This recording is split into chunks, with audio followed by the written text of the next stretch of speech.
What is up, all Will Feel Number One fans? This is Scott Casey Gay, Will Feel Number One.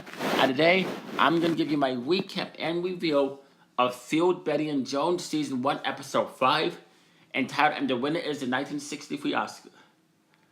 Good. So, okay, let's begin with the recap, shall we? Here we go.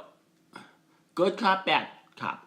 Crawford is convinced that Davis will win her third Oscar, but leave it to Howard Harper, the venomously sublime Judy Davis, to come up with an attack plan. Heather will contact the voters and badmouth Davis, while Crawford talks up Davis's competition. Soon both are on the phone with their friends, Chuck, Doris Day, and Cary Grant. Crawford tells Heather about the sense of competition she always felt with Davis, and that despite her accomplishments, she has always been made to feel inferior. She admits that the morning of nominations, something inside her broke, and that she realized that her self-confidence had been leached out of her. Heather declares that it will be Joan, not Davis, that walks upstage with Best Actress Oscar, putting into motion a plan that will put both actors at the center of one of the great Oscar legends. Lang is electric as Crawford grows more desperate and pathetic while still enduring our sympathies, and Davis continues to make Heather more than just a one-note antagonist. Instead of showing us a woman who finally found a place in Hollywood to do whatever is necessary to keep her position, Crawford pulls the strings. Taking Heather's advice, Crawford contacts Geraldine Page, marking the first appearance of Sarah Paulson, as who she's played by. Crawford calls Page to congratulate her on her nomination, but soon resorts to a series of not-so-subtle intuitions. The importance of fancy-going the harshness of television cameras, that the stage actor should stay home rather than attend the ceremony. Paige immediately realizes that she is being manipulated and gives Crawford permission to accept the Oscar should Paige win. And after Crawford hangs up on her, Paige remarks that Hollywood should be forced to look at what they've done. Joan then flies to New York to visit Anne Bancroft, played by Serena Swan. Backstage at a Broadway play, Joan attempts to use the same manipulation she used on Paige. But Bancroft intensely realizes what Joan wants, and asks the point blank if Joan flew all the way to New York to ask if she could accept Bancroft's Oscar. Joan initially denies it, but Bancroft presses her, asking if it would make her happy. Joan responds simply desperately. Anne accepts Joan's offer and says that despite Davis's flashy role, it was Crawford that made Baby Jane work. Though these scenes beautifully acted by Lang highlight Joan's power of manipulation and her growing desperation, but only during her scenes with Bancroft we get the insecure actors behind the glamour, longing for validation.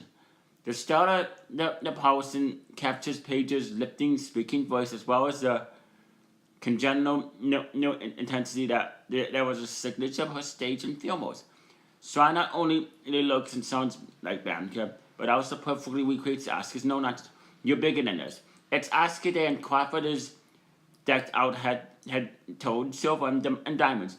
A look designed for Crawford by 8-time Oscar-winning designer head of head.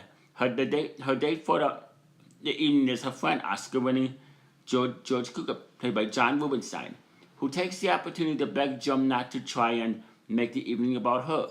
He says it will be seen as a petty act of revenge from a woman's scorn, and argues that nobody will want to work with her again. He implores her, arguing Crawford is bigger than this. She turns to Cukor and caresses his cheek and says, with a startling sense of both self-awareness and when you know I'm not. And the winner is. We arrive at Oscar night in a tour de force sequence in every sense, in what seems like a love letter to awards fans everywhere.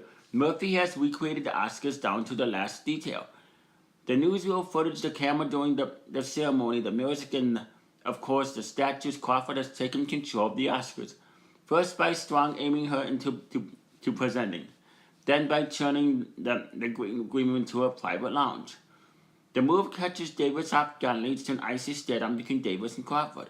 Just prior to Best Actors finding the moment arrives, both Crawford and Davis are backstage with each anxiously awaiting the announcement. When the winner's name is called, Anne Bancroft and the Miracle Worker wins.